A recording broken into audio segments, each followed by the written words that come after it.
In late 2021, Halo Infinite suffered one of the most disappointing launches in recent memory.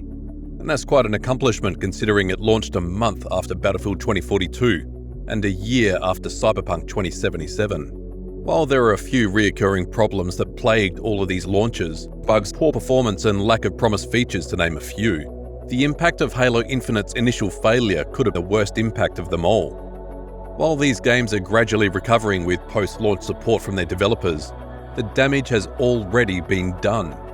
While Cyberpunk destroyed the golden reputation of its developer and Battlefield 2042 hammered the final nail in the franchise's coffin, Halo Infinite's initial failure will have an impact beyond its franchise, its developer and even its publisher. Halo Infinite was a litmus test for a new AAA business model, and if it succeeded, it could have heralded a revolutionary improvement in accessibility and affordability.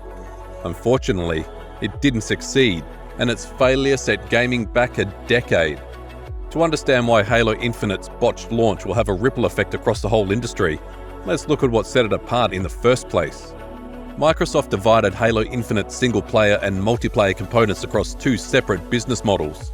Co-op would have blurred the lines if it was in the game, but it wasn't implemented at launch.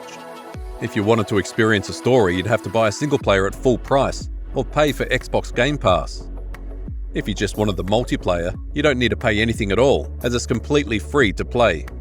This is an unprecedented move for a major publisher like Microsoft to waive the cost of entry to the multiplayer of their most venerable franchise in the shooter genre. What makes this even more remarkable is its lack of gameplay progression and time-saving microtransactions. This might sound odd, as Halo Infinite was excoriated for its progression system, or lack of it. But it is crucial to recognize the fundamental difference between grinding for cosmetic customization and grinding to unlock gameplay features. Halo Infinite's cosmetic grind was exceptionally clunky and tedious, but it did not require grinding to unlock gameplay features. This was revolutionary for Halo as a franchise and also for the games industry, as even the few AAA titles that are free to play burden their players with a gameplay grind to push them to buy microtransactions to save time. Halo Infinite's business model was a substantial improvement from Halo 5 Guardians, which required players to buy the game, pay Microsoft every month for Xbox Live Gold if they wanted to play multiplayer, and also featured loot boxes that affected gameplay. Halo 5 Guardians called these loot boxes requisition packs, and these contained stronger vehicles, boosts, gameplay enhancements, and better weapons with powerful attachments. While these rec packs were only useful in Halo 5's bigger game mode, the fact that someone who's played the game for longer and consequently has bought more months of Xbox Live Gold has more options than a new player seems excessive for a game that costs full price. Players could pay real money to buy requisition packs, which was the purpose, of course. Halo Infinite inherited none of that baggage, and so opened its multiplayer to everyone free of charge, including console users who no longer have to pay for Xbox Live Gold to enjoy free-to-play games. Infinite does not feature any requisition packs, nor does it require players to grind to unlock any gameplay feature. It did require players to grind for cosmetics, and even sold basic colors at ridiculous prices, but this has already been adequately covered by other channels. What those videos fail to mention, though, is the fact that no matter how bad the grind for cosmetics is, it cannot affect gameplay, nor does it give players who buy cosmetics any advantage over their competitors. Unless you can buy a costume that makes you harder to spot, but that does not seem to be the case with Halo Infinite. The grind for cosmetics can therefore never be as bad as grinding for weapons, attachments, characters, and abilities. The industry does not like to call this a grind. Instead, it prefers to call it progression. It doesn't matter what you call it, as players have to deal with it all the same. Why is that a bad thing? Gameplay progression provides publishers opportunities to offer microtransactions that skip this grind. The industry calls these time savers. But why would you need to save time on a product you've already paid to enjoy? Once publishers have monetized gameplay progression with microtransactions, they are incentivized to extend the grind in an effort to drive more players towards their time savers. The whole system of unlocking is predicated on the game locking the content that you actually want to use, so it can drift feed you the stuff at the rate the publisher determines is most likely to make you open your wallet. Halo Infinite's multiplayer was an exception to the industry standard, as it monetized neither its gameplay nor its access. Cosmetics aside, this was a huge leap in the right direction for user experience, but it was also a massive gamble for a megacorporation like Microsoft to take with its biggest FPS franchise. The results of this gamble will have implications on not just the future of Halo, but will also determine the business models of all games being developed by studios owned by Microsoft and their competitors. While it was Microsoft's money on the line here, other publishers would use this experiment in revolutionary affordability of a blockbuster game as a case study of the commercial viability of AAA games that do not charge a fee of entry. The industry would use the results of Microsoft's experiment to determine whether other games should adopt this accessible model. Had Halo Infinite succeeded, other publishers would be motivated to try removing the cost of access to their titles in an effort to replicate that success.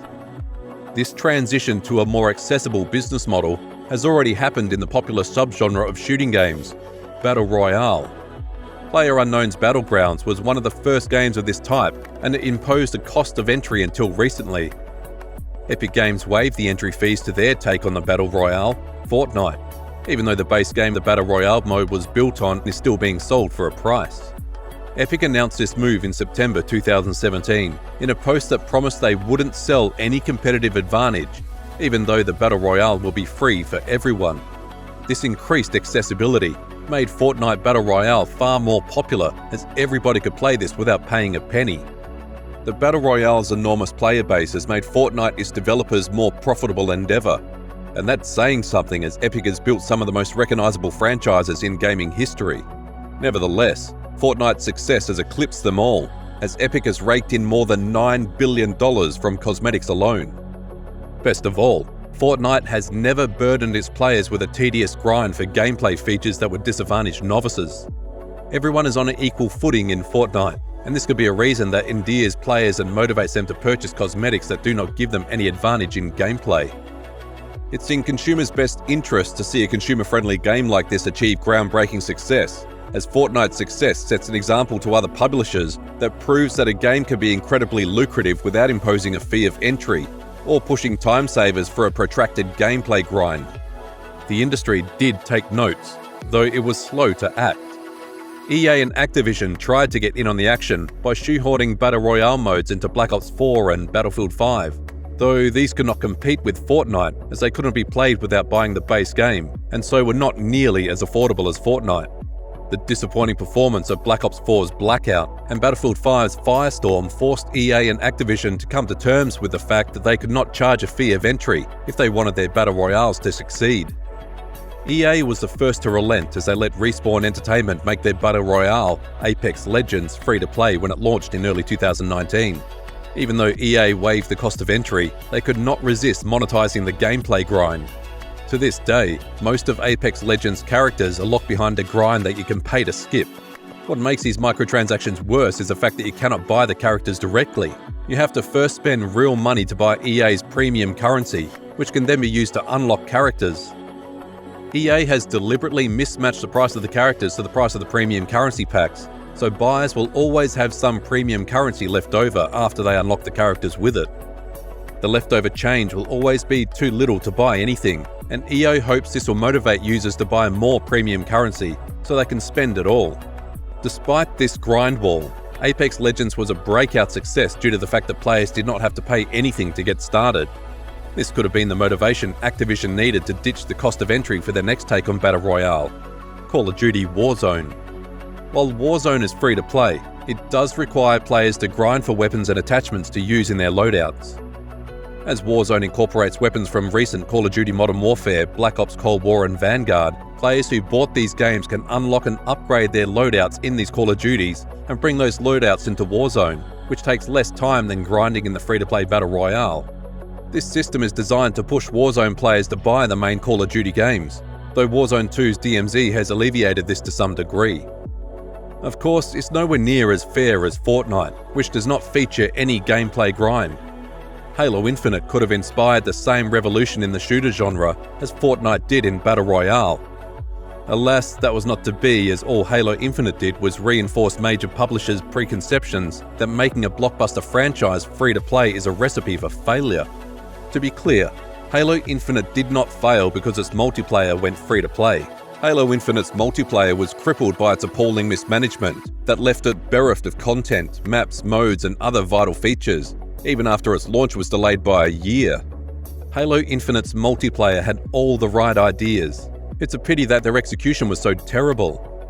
At the end of the day, it was the first blockbuster shooter to go free to play, and it flopped in its first year. That's all the confirmation the industry needs to perpetuate the status quo of predatory monetization, and unfortunately it's the players who will continue to pay the price. To be realistic, it is impossible to make a game that does not monetize either its access, grind-skipping time savers, or cosmetics. Way too many games monetize all of these. The most consumer-friendly games only monetize cosmetics, like Dota 2, Fortnite, and Splitgate, which was a hybrid of Halo and Portal that used this free and fair business model and became so popular that it raised $100 million at its valuation of $1.5 billion in 2021.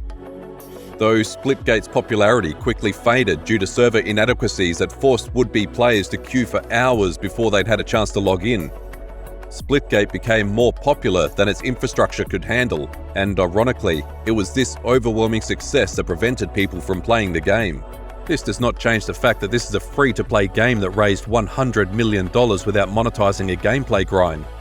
These success stories may have played a part in inspiring already established titles like Rocket League, Counter-Strike Global Offensive, and PlayerUnknown's Battlegrounds to ditch their price of entry without locking gameplay features behind a grind that microtransactions would offer to skip for a price. It's in consumers' best interest to see this grindless free-to-play model take over the AAA industry, and Halo Infinite's mismanagement may have delayed its adoption by a decade. To be fair, Halo Infinite is slowly recovering, with the restoration of Forge and its custom map-making tools finally letting players express their creativity to expand the available content.